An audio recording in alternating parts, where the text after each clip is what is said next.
എല്ലാവരും ചേർന്ന്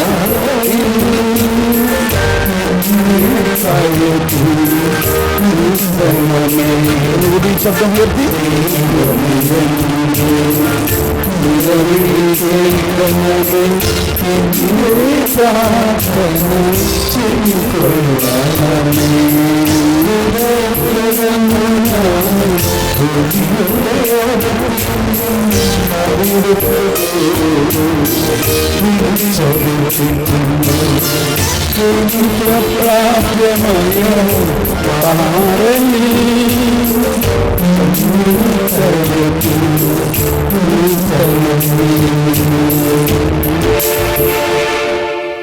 ഏതാണ് ആ പാറ? ക്രിസ്തു. എന്തോ ഒരു മനോഹരമാണ്. എനിക്കപ്രാപ്യമായ പാറ എന്നെ കയറ്റി നേതനമേ അങ്ങനെന്റെ ശത്രുക്കൾക്കെതിരെയുള്ള സുശക്തഗോപുരം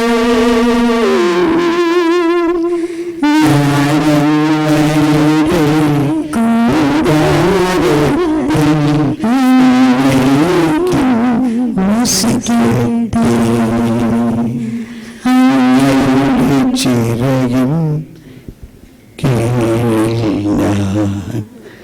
സുരക്ഷിതരായിരിക്കട്ടെ. ഇതിനെയാണ് ഞാൻ പാട്ട് പഠിക്കുന്നത്. ആ പാറയിലേക്ക് അങ്ങ് പൊക്കിയിട്ട് ഇടയ്ക്കങ്ങ് വിട്ടുകളയും. അപ്പോൾ പിന്നെ പിടിച്ച് കയറാതിരിക്കാൻ പറ്റില്ലല്ലോ. Okay, praise the Lord. എങ്ങനെയുണ്ട് ഈ സങ്കീർത്തന കച്ചേരി? ശരിക്കും ഒരു സങ്കീർത്തന കച്ചേരി വേണമെങ്കിൽ നടത്താം, പക്ഷെ നമുക്ക് സമയമില്ലല്ലോ.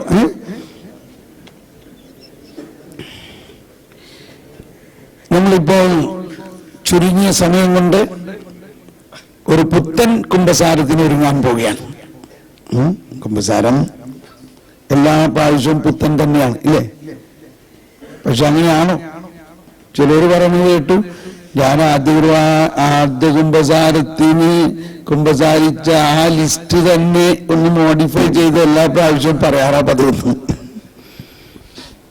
അപ്പോ അങ്ങനെ ആർക്കെങ്കിലും ഒരു ലിസ്റ്റ് ഉണ്ടെങ്കിൽ അതങ്ങ് മാറ്റി വെക്കാം, എന്നിട്ട് നമുക്ക് ഇനി ഒരു പുതിയ ലിസ്റ്റ് ഉണ്ടാക്കാം.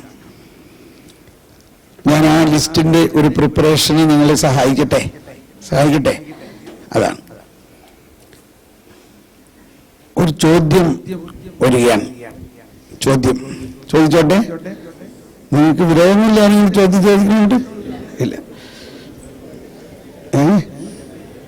എന്താ പറഞ്ഞേ? ഉത്തരം പറയാണ്ടാവുമ്പോ അതിന് ഞാൻ വേറൊരു ഉത്തരം തരാം കേട്ടോ. ഇപ്പൊ തന്നെ അത് നമ്മൾ മനസ്സിലാക്കാൻ പോവുകയാണ്. ചോദ്യം ഇതാണ്: ഈശോ ഗെത്സമനിയിൽ രക്തം വിയർത്തു വാവിട്ട് കരഞ്ഞു, പിതാവേ, ഇതെനിക്ക് പറ്റണില്ല, ഈ പാനപാത്രം ഇതിൽ നിന്ന് അകറ്റണേ. ചോദ്യം ഇതാണ്: എന്തുകൊണ്ടാണ് ഈശോ രക്തം വിയർത്തത്? ഗെത്സമനിയിൽ എന്തുകൊണ്ടാണ് ഈശോ രക്തം വിയർത്തത്? 1, 2, 3 10 വരെ എണ്ണും. അതിനിടയ്ക്ക് ഉത്തരം പറയണം. ഉത്തരം പറയാൻ നല്ല ബോധ്യമുള്ളവർ കൈ ഉയർത്തിയാൽ മതി. ഒരാൾ കൈ ഉയർത്തി, 2 ആള്, 3 ആള്. 1, 2, 3, 4, 5, 6, 7, 8, 9. ഇപ്പോഴും ആ 3 പേരിൽ കൂടുതൽ ആരെങ്കിലും കൈ ഉയർത്തിയിട്ടുണ്ടോ? 3 പേര് കൈ ഉയർത്തി. ഇനിയിപ്പോ ഇവരോട് ചോദിക്കാൻ പേടിയാണ്. ഇപ്പൊ നിങ്ങൾ പറയാം, എന്താണ്? പറഞ്ഞോളൂ. എന്താണ് ഈശോ ഗെത്സമനിയിൽ രക്തം വിയർത്തതിന്റെ കാരണം? യേശുക്രിസ്തു ഇന്നലെയും ഇന്നും നാളെയും ലോകത്ത് സംഭവിച്ചതും സംഭവിച്ചുകൊണ്ടിരിക്കുന്നതും സംഭവിക്കാനുള്ളതും ആയ പാപങ്ങൾ സ്വന്തം ശരീരത്ത് സമ്മതിച്ചെടുത്തു. Praise the Lord. കൈയടിച്ച് കർത്താവിനടുത്ത്. Very good. അപ്പോ ബാക്കി ഉത്തരം വേറെ 2 പേരുണ്ടാവും. ഇപ്പൊ ഉത്തരം ശരിയായി പറഞ്ഞത് കഴിഞ്ഞത് കൊണ്ട് ഇനിയിപ്പോ എന്തുത്തരമായാലും പാസ്സായി. ഉത്തരം പറയാൻ സാധിക്കാത്തവർ എന്ത് ചെയ്യണം? അതാണ് നമ്മളെ കുമ്പസാരത്തിൽ ആദ്യം പറയേണ്ടത്. ഇത് ഈ ഗെത്സമനിയിൽ ഈശോ, ഇത് ആത്മാർത്ഥമായ ഒരു സജഷനാണ് ഞാൻ പറയുന്നത്. എന്താ നമ്മുടെ യഥാർത്ഥ പാപം? കർത്താവ് ചോദിച്ച ഈ പാപമെല്ലാം എടുത്തു കഴിഞ്ഞു എന്നുള്ളത് കുർബാനയിൽ 33 പ്രാവശ്യം നമ്മൾ പറയുന്നുണ്ട്. ഒരു ദിവസം ഈ കുർബാന പുസ്തകം വീട്ടിൽ കൊണ്ടുപോയി വെച്ചൊന്ന് മുഴുവനും വായിച്ചു നോക്കണം, നല്ലതാ. 33 പ്രാവശ്യം കുർബാനയിൽ നമ്മൾ തന്നെ ഉരുവിടുന്നുണ്ട്. ഈ വിശുദ്ധ കുർബാനയിലൂടെ അങ്ങ് ഞങ്ങളുടെയും ലോകം മുഴുവന്റെയും പാപങ്ങൾ മോചിപ്പിച്ചു കഴിഞ്ഞു. പിന്നെ എന്തുകൊണ്ട് നമ്മൾ ഇപ്പോഴും പാപം ചെയ്യുന്നു? ഇപ്പൊ മനസ്സിലായോ എന്തുകൊണ്ട് പാപം ചെയ്യണമെന്ന്? ഇതൊരു റിസർച്ച് കൂടിയാണിത്. ഇപ്പോൾ നമ്മൾക്ക് മനസ്സിലായി. കാരണം ഇപ്പോഴും നമുക്ക് അറിഞ്ഞുകൂടാ എക്സാക്ട്ലി എവിടെ വെച്ച് എങ്ങനെയാണ് കർത്താവ് ഈശോ നമ്മുടെ പാപം ഏറ്റെടുത്തത് എന്നുള്ളത്. അപ്പോ ഈശോ പറഞ്ഞു, ഫരിസേയരോടാണ് ഈശോ പറഞ്ഞതെങ്കിലും ഇന്ന് നമ്മളോടായിട്ടത് കണക്കാക്കേണ്ടിയിരിക്കുന്നു. ഈശോ പറഞ്ഞു, എന്നെ വിശ്വസിക്കുന്നില്ലെങ്കിൽ നിങ്ങൾ നിങ്ങളുടെ പാപത്തിൽ കിടന്ന് മരിക്കും എന്ന് പറയുന്നതിന്റെ അർത്ഥം, ഞാൻ വന്നിരിക്കുന്നത് എന്തിനാ? നിങ്ങളുടെ പാപത്തെ ഏറ്റെടുക്കാനാണ്. അപ്പൊ എന്നിൽ നിങ്ങൾ വിശ്വസിക്കുകയാണെങ്കിൽ നിങ്ങളുടെ പാപം നിങ്ങളിൽ നിന്ന് മോചിപ്പിക്കപ്പെട്ടു. നമ്മൾ സത്യക്രിസ്ത്യാനികളാണ്. മാമോദീസായിലൂടെ, ശൈര്യലേപനത്തിലൂടെ, വിശുദ്ധ കുർബാനയിലൂടെ എല്ലാം ദൈവത്തിന്റെ മക്കളാണ്. നമ്മൾ പുതുവീഞ്ഞ് കുടിച്ചിരുന്നവരാണ്. പക്ഷേ ഇപ്പോഴും അതിൻ്റെ ആ പൂർണ്ണതയിലേക്ക് നമ്മൾ പിടിച്ചു കയറുകയാണ്. മുഴുവനായി കയറിയിട്ടില്ല. അപ്പോൾ ഇവിടെയാണ് നമുക്ക് പശ്ചാത്താപം വേണ്ടത്. നമുക്ക് പശ്ചാത്താപം വേണ്ടത്, ഈശോ പറഞ്ഞു, അവൻ വന്ന് നിങ്ങളെ, യോഹന്നാൻ 16:8 എന്താ? അവൻ വന്ന് പാപത്തെക്കുറിച്ചും നീതിയെക്കുറിച്ചും ന്യായവിധിയെക്കുറിച്ചും ലോകത്തെ ബോധ്യപ്പെടുത്തും. അവർ എന്നിൽ വിശ്വസിക്കാത്തതിനാൽ പാപത്തെക്കുറിച്ച്. ഇത് ഞാൻ കുറ്റപ്പെടുത്തല്ലോ, ഇത് നമ്മളെ സഹായിക്കാനുള്ള വലിയൊരാശയമാണ്. ഇതിപ്പോ നിങ്ങളിവിടെ 3 പേരെങ്കിലും ഉത്തരം പറയാനുണ്ടായി, ഒരാൾ ശരിക്കും ഉത്തരം പറഞ്ഞു. ഒരുപാട് സ്ഥലങ്ങളിൽ ആരും ഇതിന് ഉത്തരം പറയാനില്ല. ആശ്വാസമായോ? അതാണ്, ആർക്കും ഈ ഉത്തരം അറിയില്ല. ഞാൻ വിശുദ്ധനാട് സന്ദർശിച്ച സമയത്ത് ഈ ഗെത്സമനിയില് ആ രക്തം വീണ പാറമേൽ മുട്ടുകുത്തി ഉമ്മ വയ്ക്കാനുള്ള സൗകര്യമൊക്കെ ഉണ്ട്. നിങ്ങൾ പോയിട്ടുള്ളവർക്കറിയാം. അവിടെ ചെന്നപ്പോ എല്ലാ സ്ഥലത്തും ചെല്ലുമ്പോൾ ഞാനിങ്ങനെ ഓരോന്ന് ചോദിക്കും, ഈശോ ഉത്തരം പറയും. ഇവിടെ ഞാൻ ചോദിക്കണേക്കുന്നുണ്ട്, ഈശോ പറയാണ്, ഇവിടെ നീ എന്താ എന്നോട് ചോദിക്കാൻ പോണേന്ന് എനിക്കറിയാം. ഞാൻ പറഞ്ഞു, കർത്താവ് അങ്ങേക്ക് എല്ലാം അറിയാം. ഞാൻ എപ്പോഴും ചോദിക്കുന്നൊരു ചോദ്യം ഇതാണ്, ഈശോ അങ്ങ് ലോകത്തിന്റെ പാപം മുഴുവൻ ഏറ്റെടുത്ത് കഴിഞ്ഞിട്ടും എന്തുകൊണ്ടാണ് ഞങ്ങൾ ഇപ്പോഴും പാപം ചെയ്തു പോകുന്നത്? അതല്ലേ നീ ചോദിക്കാൻ പോണേ? അതാണ്. എന്നിട്ട് പറയാണ്, ഞാൻ ലോകത്തിന്റെ പാപം മുഴുവൻ ഏറ്റെടുത്ത് കഴിഞ്ഞിട്ടും ഇന്നും അതാരും വിശ്വസിക്കുന്നില്ല. പൂർണ്ണമായി വിശ്വസിക്കുന്നവരുണ്ടാകാം, പക്ഷെ ഭൂരിഭാഗം പേരും അത് വിശ്വസിക്കുന്നില്ല. ഇതാണ് നമ്മിലുള്ള പ്രധാന പാപം. എന്താണപ്പോ ആ പാപം? ഈശോ പറഞ്ഞില്ലേ, അവർ എന്നിൽ വിശ്വസിക്കാത്തത് കൊണ്ട് പാപത്തെക്കുറിച്ച്. അപ്പോൾ നമ്മുടെ പാപം കർത്താവ് ഈശോ മിശിഹ ഏറ്റെടുത്ത് കഴിഞ്ഞു എന്നത് പൂർണ്ണമായി നമുക്കിപ്പോഴും വിശ്വസിക്കാൻ പറ്റുന്നില്ല.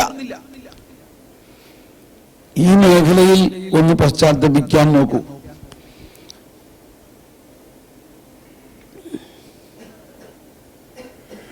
വിഷമായോ? വിഷമിക്കണ്ട. നിങ്ങൾ ഇങ്ങനെ നമ്മുടെ പ്രധാന പാപം അല്ലെങ്കിൽ നമ്മളിലുള്ള പാപത്തിന്റെ പ്രധാന റൂട്ട് എന്താണെന്ന് മനസ്സിലായാൽ മാത്രമേ ഈ പാപം നമ്മളിൽ നിന്ന് പോവുള്ളൂ. കുമ്പസാരിക്കുമ്പോൾ നമ്മൾ അനുതപിക്കണം. എന്തായിരിക്കണം നമ്മുടെ അനുതാപം? അനുതാപം നമ്മളിലുള്ള പാപത്തെ നോക്കി അനുതപിക്കാം, പക്ഷെ അത് പൂർണ്ണ അനുതാപമല്ല. അനുതാപം നമ്മളിലുള്ള ദൈവത്തെ നോക്കി അനുതപിക്കണം, നമ്മളിലുള്ള കൃപയെ നോക്കി അനുതപിക്കണം. എനിക്ക് ദൈവാനുഭവം, ഈ നവീകരണ അനുഭവം ഉണ്ടായ ആ ഒരു സംഭവം ഞാൻ ഇപ്പോഴും ഓർക്കുകയാണ്.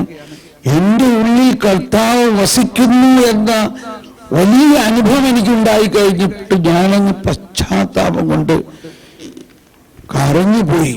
എൻ്റെ പശ്ചാത്താപം ഇതായിരുന്നു, ദൈവമേ, ഇക്കാലമത്രയും നീ എന്നിൽ വസിച്ചിട്ട് ഞാനിത് അറിഞ്ഞില്ലല്ലോ. അന്ന് എനിക്ക് 40 വയസ്സായിരുന്നു. അതിനുശേഷം എൻ്റെ ജീവിതം പാടെ മാറി.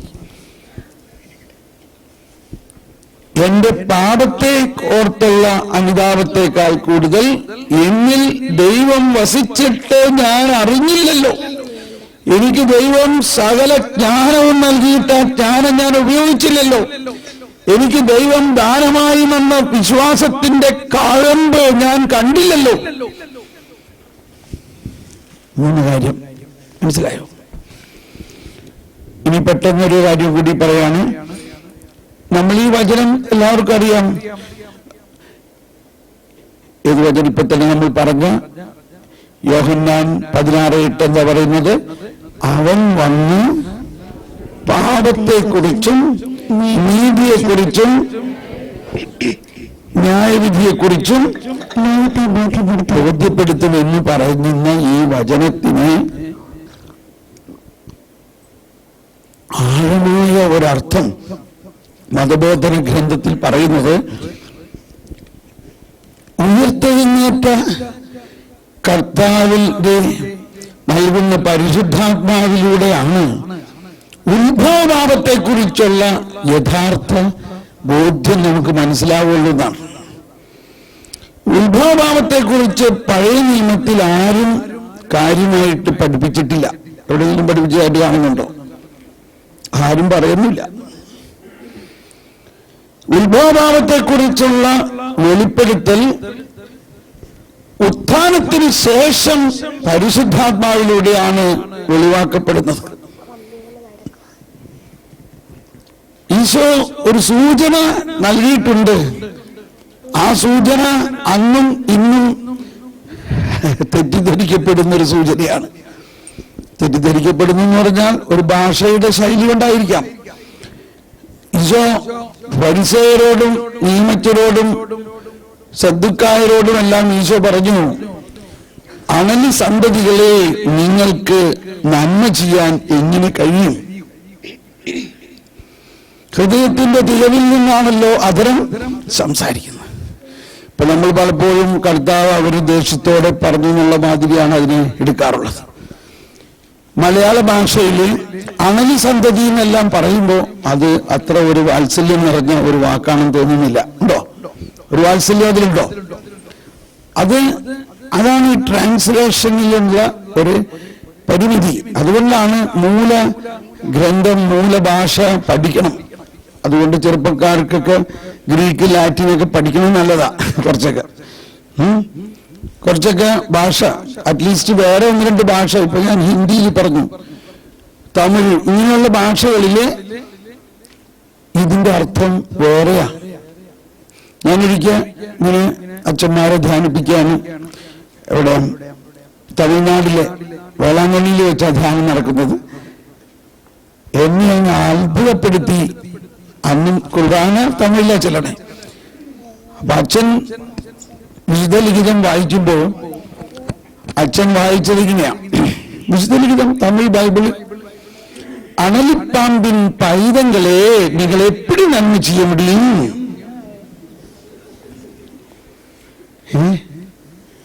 ഈ തമിഴ് മനസ്സിലായോ ഇല്ലയോ? മനസ്സിലാവും. നിങ്ങൾ തമിഴാ? കറക്റ്റ് ട്രാൻസ്ലേഷൻ അല്ലേ? ആ തമിഴ് ട്രാൻസ്ലേഷൻ ഒന്ന് വായിച്ചേ. അത് മത്തായി 12:32-33 ഭാഗത്തായിരിക്കും. മത്തായി 12:32 നോക്കിയല്ലേ, 34 ആകാം ആ ഭാഗത്ത്. അപ്പൊ അണലി സന്തതികളെ എന്ന് നമ്മൾ മലയാളത്തിൽ കേൾക്കുമ്പോ നമ്മൾക്കത് എന്തോ വളരെ ദേഷ്യപ്പെട്ട് പറയണ മാതിരിയാ തോന്നുന്നത്. പക്ഷെ അതിന്റെ അർത്ഥം എന്താ? അണലി പാമ്പിൻ കുഞ്ഞുങ്ങളെ. പാമ്പിൻ കുഞ്ഞുങ്ങളുടെ ഉള്ളിൽ വിഷം വന്നത് ആ കുഞ്ഞുങ്ങളുടെ കുറ്റമാണോ? പറയും.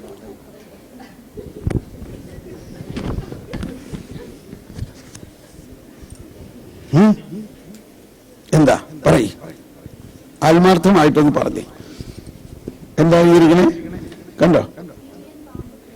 ആ, വിരിയൻ പാമ്പിൻ കുട്ടികളെ നിങ്ങൾ എപ്പടി നന്മ ചെയ്യ മുടിയും? അങ്ങനെ ചെയ്യുന്നുണ്ടോ? ഇപ്പൊ നമുക്ക് നല്ലൊരു പ്രൂഫല്ലേ ഇവിടെ ഉള്ളത്. ഇതുണ്ട്, വായോ മുളക് വാ. തമിഴ് ബൈബിൾ വായിക്കാൻ പോവുകയാണ്. விரியன் பாம்பு குட்டிகளை தீயோர்களாகிய நீங்கள் எவ்வாறு நல்லவை பேச முடியும்? അപ്പോ ഇപ്പൊ അണലി സന്തതികളെ എന്ന് പറയുമ്പോ നമുക്ക് ഉണ്ടാകുന്ന ആ ഒരു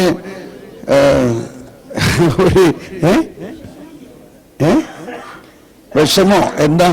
നമ്മൾ അതിന്റെ അർത്ഥം യഥാർത്ഥ അർത്ഥത്തിലല്ല മനസ്സിലാക്കുന്നത്. അണലി പാമ്പിൻ പൈതങ്ങളെ നിങ്ങൾ എപ്പടി നന്മ ചെയ്യ മുടിയും?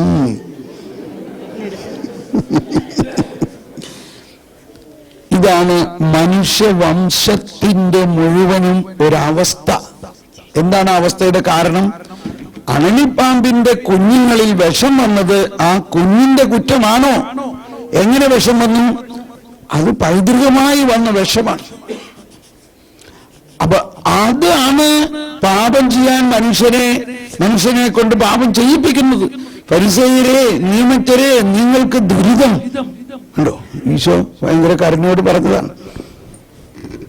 നിങ്ങൾ അപ്പൊ നമ്മളുടെ ഇന്നത്തെ അവസ്ഥയിൽ, ഞാനിപ്പോ പറയാൻ പോകുന്നത് അത്ര നല്ലൊരു കാര്യമല്ല, എന്നോട് ക്ഷമിക്കണം കേട്ടോ, പക്ഷെ ഇത് വലിയൊരു കണ്ടുപിടുത്തമാണ്. ഈശോയുടെ ചുറ്റും ഒരുപാട് പാപികൾ വന്നുകൂടി. ഈശോയ്ക്ക് ആ പാപികളോട് വല്ല കുഴപ്പമുണ്ടായോ? പാപികളെല്ലാം ഈശോ സ്നേഹിക്കണം, അവരീശോനെ ഉമ്മ വെക്കണം, കെട്ടിപ്പിടിക്കണം, അഴുകണം, ഒരു കുഴപ്പമില്ല ഈശോയ്ക്ക്. അപ്പൊ കരുണ എന്നത് ദൈവത്തിന് പാപികളോടുള്ള സ്നേഹം. അയ്യോ, ഞാൻ ഉത്തരം പറഞ്ഞു പോയല്ലോ, ഇതൊരു ചോദ്യമായിരുന്നു. എനിവേ പറഞ്ഞു. കരുണ എന്നാൽ എന്താണെന്ന് തന്നെ ചോദിച്ചാൽ ആർക്കും അറിയില്ല. കരുണ കൊണ്ട് ഇഷ്ടംപോലെ ചെല്ലുണ്ട്. കരുണ എന്നത് എന്താണ്? പാപികളോടുള്ള സ്നേഹമാണ്. ദൈവം പാപിയെ സ്നേഹിച്ച് അവനെ സ്വർഗത്തിൽ കൊണ്ടുപോകുമെന്ന് പറഞ്ഞാൽ തന്നെ നമ്മളോട് എന്തീ പറഞ്ഞു, പാപി സ്വർഗത്തിൽ പോകുന്നു? ആർക്കും അത് വിശ്വസിക്കാൻ പറ്റുന്നില്ല. എനിവേ വിശദാംശത്തിലേക്ക് പോകാൻ പറ്റില്ല. അപ്പോൾ പാപിയെ സ്വർഗത്തിൽ കൊണ്ടുപോകുന്നത് എങ്ങനെയാ? ദൈവം പാപിയെ സ്നേഹിച്ച് അവന്റെ പാപത്തിന് പരിഹാരം ചെയ്ത് അവനെ തോളിലേറ്റി കൊണ്ടുവരുന്ന ഒരു നല്ല ഇടയിന്റെയാണ് നമ്മുടെ ഈ കരുണയുടെ വർഷത്തിലെ എംബ്ലം തന്നെ. അങ്ങനെ ഒരു മനോഭാവം നമുക്ക് പാപികളോടുണ്ടോ? അതോ മറുവശത്ത് ഫരിസേയരെന്താ? പാപികളെ അന്വേഷിച്ച് കണ്ടുപിടിച്ച് കർക്കശമായിട്ട് അവരെ തെറ്റ് കണ്ടുപിടിച്ച് നാലാളോട് അത് പ്രചരിപ്പിച്ച് അവരെ വിധിച്ച് അവരെ വേണ്ടി വന്ന് കൊല്ലാൻ തന്നെയുള്ള റെഡിനെസ്സിലാണ് അവർ. ഞാൻ കണ്ടുപിടിച്ച ഒരു രഹസ്യം ഈ ഒരു ത്രികോണ അവസ്ഥയാണ്, ഒരു ട്രയാങ്കുലർ സിറ്റുവേഷൻ. ത്രികോണ മത്സരം എന്നൊക്കെ പറയാറില്ലേ, എന്നുപോലെ സുവിശേഷത്തിൽ എമ്പാടും കാണുന്ന ഒരു സംഭവം ഇതാണ്. അവൻ വചനം പ്രഘോഷിച്ചുകൊണ്ടിരിക്കെ അനേകം പാപികളും ചുങ്കക്കാരും ദേശികളും അവന്റെ അടുത്ത് വന്ന് കൂടി. ഇപ്പൊ 2 വർഷമായി. ആരൊക്കെയാണത്? യേശു, അടുത്തത് പാപികൾ. ഫരിസേയരും നിയമജ്ഞരും പിറുപിറുത്തുകൊണ്ട് അവരെ നോക്കി നിന്നു. ഇല്ലേ? അവരെന്താണ് ഈ പാപികളോട് കൂടെ ഭക്ഷണം കഴിക്കണേ? ഇതാണ് സുവിശേഷത്തിൽ കാണുന്ന ട്രയാങ്കിൾ. യേശു, പാപി, ഫരിസേയർ. എല്ലാ 4 സുവിശേഷങ്ങളിലും ഇത് ഒരുപാട് സ്ഥലത്ത് കാണാം. നമ്മൾ വായിക്കുന്നവർ മനസ്സിലാവുന്നുണ്ട്, ഒരുപാട് സ്ഥലത്ത് കാണാം. ഇപ്പൊ പാപിനെ കല്ലെറിയാൻ വന്ന ഭാഗം തന്നെ എടുത്തു. ദേവാലയ അങ്കണത്തിലാണ്. അതിരാവിലെ ഈശോ അവിടെ ഇരിക്കുമ്പോൾ ഒരു പാപിനെ ഫരിസേയരും നിയമിച്ചൊരു കൊണ്ടുവന്ന് അവരുടെ മുമ്പിലേക്ക് എറിയുകയാണ്. ഇവൾ പാപം ചെയ്തത് കണ്ട തെളിവുണ്ട്. ഒരു പാപിനി വ്യഭിചാരത്തിൽ പിടിക്കപ്പെട്ടെങ്കിൽ വ്യഭിചാരം ഒറ്റയ്ക്ക് ചെയ്യാൻ പറ്റില്ലല്ലോ. രണ്ടാമത് അതിന്റെ ആ വ്യഭിചാരത്തിൽ പങ്കാളിയായത് ഇതൊരാണായിരിക്കണ്ടേ, പക്ഷെ ആണിനെ അവർ പിടിക്കില്ല. ഇതാണ് ഫരിസേയരുടെ ഒരു മനോഭാവം. പെണ്ണ് ചെയ്യണമെന്ന് മാത്രമേ തെറ്റുള്ളൂ. ഓക്കെ, ഇപ്പോ ഇവിടെ നമുക്ക് കൃത്യമായിട്ട് ട്രയാങ്കിൾ കാണാം. എന്നാൽ ഇപ്പൊ നമ്മൾ മനസ്സിലാക്കുന്ന ഒരവസ്ഥ, ഈ ട്രയാങ്കിൾ നമ്മുടെ ഉള്ളിൽ തന്നെയുണ്ട്. ഇപ്പോൾ ഈ ട്രയാങ്കിൾ നമ്മുടെ ഉള്ളിലുണ്ട് എന്ന് പറഞ്ഞാൽ എന്താ? ഇപ്പൊ ഇത്രയും നാളും നമ്മൾ കേട്ടു, ഇന്നലെയൊക്കെ നമ്മൾ ശരിക്കും ധ്യാനിച്ചു മനസ്സിലാക്കി. കർത്താവ് ചോദിച്ച നമ്മളിലുണ്ടോ? ഉണ്ടോ? നമ്മളിലുണ്ട്. നമ്മളിൽ ഇപ്പോഴും ഒരു പാപി ഉണ്ടോ? ഉണ്ട്. പക്ഷെ കർത്താവ് അതിനെ കുറിച്ച് വിഷമിക്കുന്നില്ല. കാരണം കർത്താവ് നമ്മുടെ പാപത്തിന് പരിഹാരം ചെയ്ത് കഴിഞ്ഞു.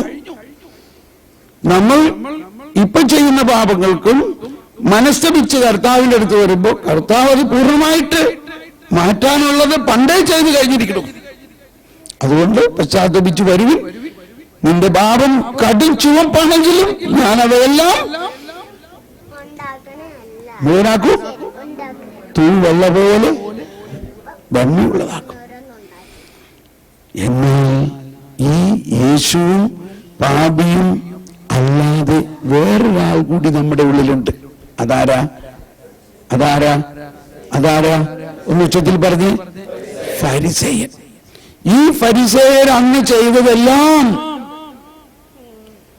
ക്ഷമിക്കണം, നമ്മളും ചെയ്തുകൊണ്ടിരിക്കുകയാണ്. നമ്മളുടെ ഉള്ളിലുള്ള നമ്മൾ അറിഞ്ഞോ അറിയാതെയോ മറ്റുള്ളവരുടെ തെറ്റ് കണ്ടുപിടിക്കാൻ നമുക്ക് ഭയങ്കര ആകാംക്ഷയാണ്. അത് കണ്ടുപിടിച്ചാൽ ഉടനെ നാലാളോട് പറയുക, അവരെ അവഹേളിക്കുക, അവരെ കുറ്റപ്പെടുത്തുക, അവരെ ശിക്ഷിക്കുക, അവരെ വഴക്ക് പറയുക. ഇതെല്ലാം നമ്മൾ ചെയ്യുകയാണ്. ഇപ്പൊ എന്തെല്ലാം ആണ് ഇവിടെ നടക്കുന്നത്? നമ്മൾ ഇങ്ങനെ മനസ്സിലാക്കിയ യേശയ്യ 42 ഈശോ, എന്റെ ദാസനെ പോലെ അന്ധനായ ആരുണ്ട്, അവൻ ആരുടെയും പാപം കണ്ടിട്ട് അത് കുറ്റപ്പെടുത്തുന്നില്ല. എന്തുകൊണ്ട്? ഈശോ വന്നിരിക്കുന്നത് ഈ പാപം അതിന്റെ മൂലകാരണത്തോടുകൂടി എടുത്തു മാറ്റാൻ വേണ്ടിയാണ്. അത് മാറ്റാണ്ട് അവനെ കുറ്റപ്പെടുത്തിയിട്ട് എന്താ കാര്യം? അവൻ പാപം ചെയ്യുന്നത് എന്തുകൊണ്ടാണ്? കാരണമാ മറ്റൊരു വന്ന കടന്നി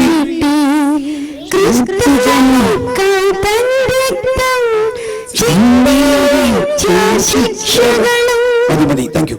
അപ്പോ ആദത്തിന്റെ പാപം മൂലമാണ് മനുഷ്യവംശം മുഴുവനും ഇന്നും നമ്മൾ ചെയ്യുന്ന പാപത്തിന്റെയും മൂലകാരണം ആദത്തിന്റെ പാപമാണ്. ഇത് എന്ന് വിചാരിച്ചുകൊണ്ട് പാപത്തിന്റെ ഉത്തരവാദിത്വത്തിൽ നിന്ന് നമ്മൾ ഇത് വിടുവിക്കുന്നില്ല.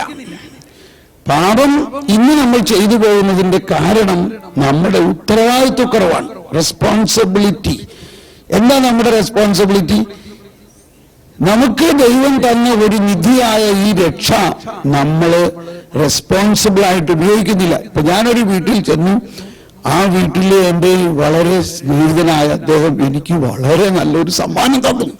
അദ്ദേഹം പറഞ്ഞു, തോമസ് പോളെ, ഇത് ഞാൻ ഇന്നടുത്ത് പോയി വന്നപ്പോ നിനക്ക് വേണ്ടി കൊണ്ടുവന്ന വളരെ സ്പെഷ്യൽ ആയിട്ടുള്ള സമ്മാനമാണ്. ഇതിന്റെ അകത്ത് ഇങ്ങനെയൊക്കെ പറഞ്ഞ് കുറെ വർണ്ണിച്ചു. വലിയൊരു വിലപിടിപ്പുള്ള സമ്മാനം തന്നു. ഞാനത് അങ്ങനെ വെച്ചു, വർത്താനം നടന്നു. അതിനിടയ്ക്ക് ചോറ് കഴിച്ചു, ഊണ് കഴിച്ചു. ഇതൊക്കെ കഴിഞ്ഞ് വർത്താനമൊക്കെ കഴിഞ്ഞ് ഞാൻ കൈയും വീഴ്ച പോന്നു. അത് കഴിഞ്ഞ് അയാളെ നോക്കിയപ്പോ ഞാൻ ഇത്രയും വിലപിടിപ്പുള്ള ഈ സമ്മാനം അദ്ദേഹത്തിന് കൊടുത്തിട്ട് അത് അശ്രദ്ധയോടെ അല്ലെങ്കിൽ ശ്രദ്ധിക്കാതെ ഇവിടെ വെച്ചിട്ട് അയാൾ മറന്നുപോയല്ലോ. ഇപ്പൊ ഇയാൾക്ക് എന്നോട് എന്തായിരിക്കും ഒരു ഒരു ഒരു ഫീലിംഗ്, അല്ലെങ്കിൽ എന്താ എന്നെ കുറിച്ചൊരു അഭിപ്രായം എന്തായിരിക്കും? എന്നെ കുറിച്ചുള്ള അഭിപ്രായം എന്തായിരിക്കും? ഇയാൾ ഒരു ഇറസ്പോൺസിബിൾ ആയിട്ടുള്ള ഒരാളാണ്, ഇല്ലേ? എന്താണ്? സമ്മതിക്കുന്നുണ്ടോ? നമുക്കിങ്ങനെ തോന്നാറില്ലേ? ചിലവർക്ക് നമ്മൾ വളരെ പ്രധാന ചില കാര്യങ്ങൾ കൊടുത്തിട്ട് അത് വേണ്ട മാതിരി ഗൗനിക്കാതെ അവിടെ ഇവിടെ ഇട്ട് ആളങ്ങ് പോയി. ഈ അർത്ഥത്തിലാണ് ആ വിവാഹ വിരുന്നില് വന്നാൽ ഒരുവൻ വിവാഹ വസ്ത്രമില്ലാതെ അകത്ത് കയറിയിരിക്കുന്നു. അപ്പൊ വിവാഹ വസ്ത്രം എന്ന് പറഞ്ഞാൽ ഫ്രീ ആയിട്ട് കൊടുക്കുന്നതാണ്. വിവാഹ വിരുന്നിൽ കയറുന്നവരെല്ലാവരും ഈ വസ്ത്രം ധരിച്ചിട്ട് കയറാവൂ. അത് പുറത്ത് അവിടെ വെച്ചിട്ടുണ്ട്, അത് ഫ്രീ ആണ്. എല്ലാവരും അത് ചെയ്യണം എന്നുള്ളത് അവിടുത്തെ നാട്ടു നടപ്പാണ്. അത് അവന് കൊടുത്തിരുന്നു. അവനത് അവിടെ ഇവിടെ വലിച്ചെറിഞ്ഞിട്ടുണ്ട്, അവനതില്ലാതെ നിൽക്കുകയാണ്. അതുകൊണ്ടാണ് അവനെ പിടിച്ചു പുറത്താക്കിയത്.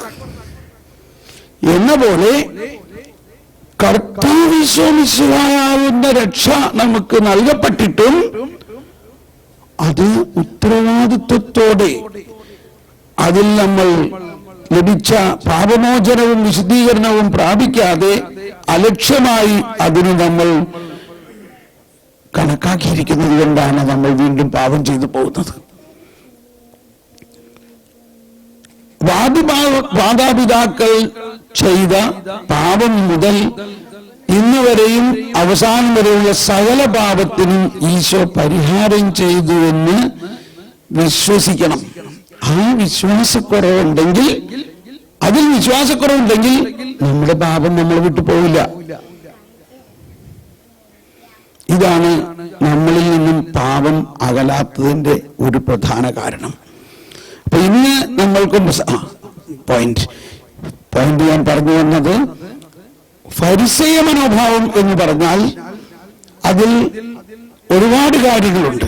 അതിലേറ്റവും പ്രധാന കാര്യം ഈശോ തന്നെ പറയുന്നത് മത്തായി അധ്യായം 7, മത്തായിയുടെ സുവിശേഷത്തിൽ 5-6-7 പുതിയ ഉടമ്പടിയെക്കുറിച്ചും സുവിശേഷ ഭാഗ്യങ്ങൾ മലയിലെ പ്രസംഗത്തിൽ ആദ്യത്തെ ഭാഗത്തിൽ ഈ പുതിയ നീതിയെക്കുറിച്ച്, അതിന്റെ 3-ാമത്തെ ഭാഗത്തിൽ പുതിയ നീതി കിട്ടുന്നതിന് തടസ്സം എന്താണെന്നുള്ളതാണ്. അതാരംഭിക്കുന്നത് ഇങ്ങനെയാണ്. വായിക്കാം. 7-ാം അധ്യായം 1, 2, 3 വചനങ്ങളിൽ പറയുന്നത്, നിങ്ങൾ വിധിക്കുമ്പോൾ വിധിക്കപ്പെടാതിരിക്കാൻ നിങ്ങളും വിധിക്കരുത്. നിങ്ങൾ വിധിക്കുന്ന വിധിയാൽ തന്നെ നിങ്ങളും വിധിക്കപ്പെടും. നമ്മളിൽ ഏറ്റവും വലിയ ഒരു ഫരിസേയ മനോഭാവം മറ്റുള്ളവരെ വിധിക്കുന്നു എന്നുള്ളതാണ്.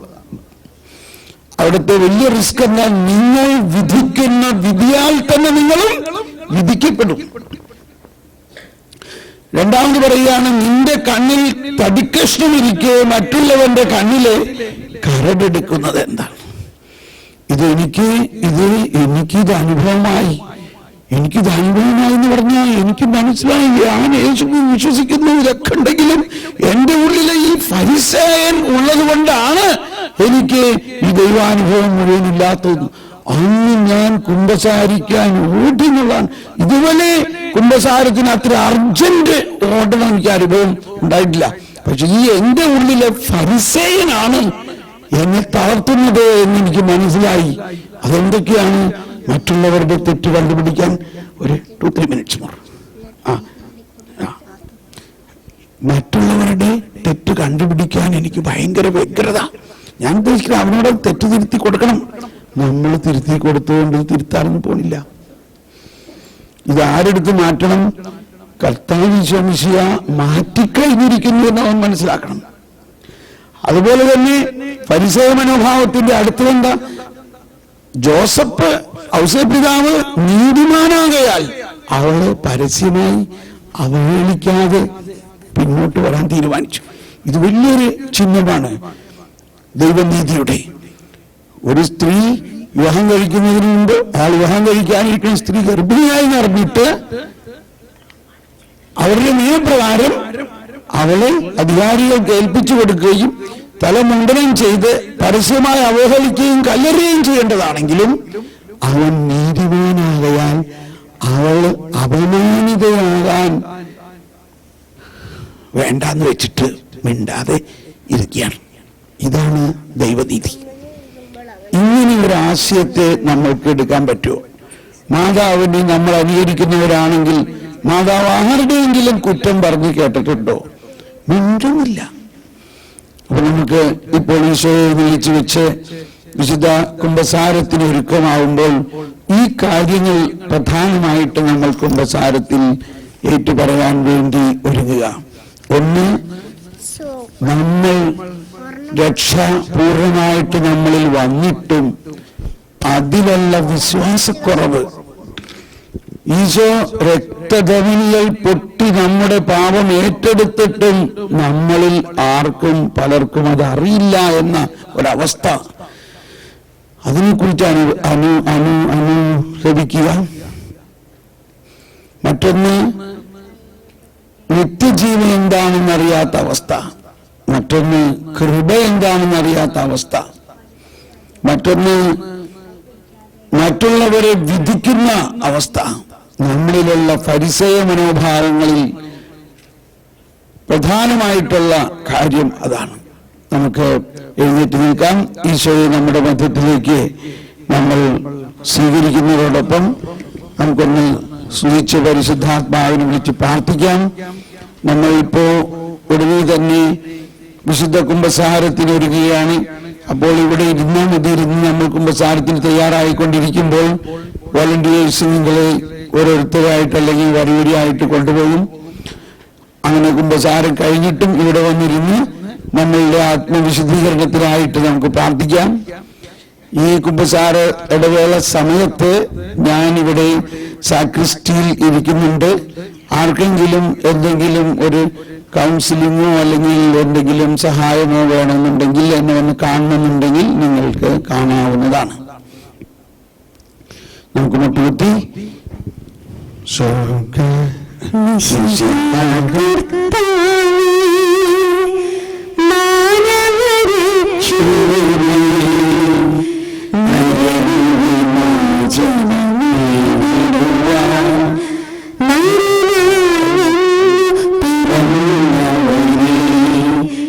Shiva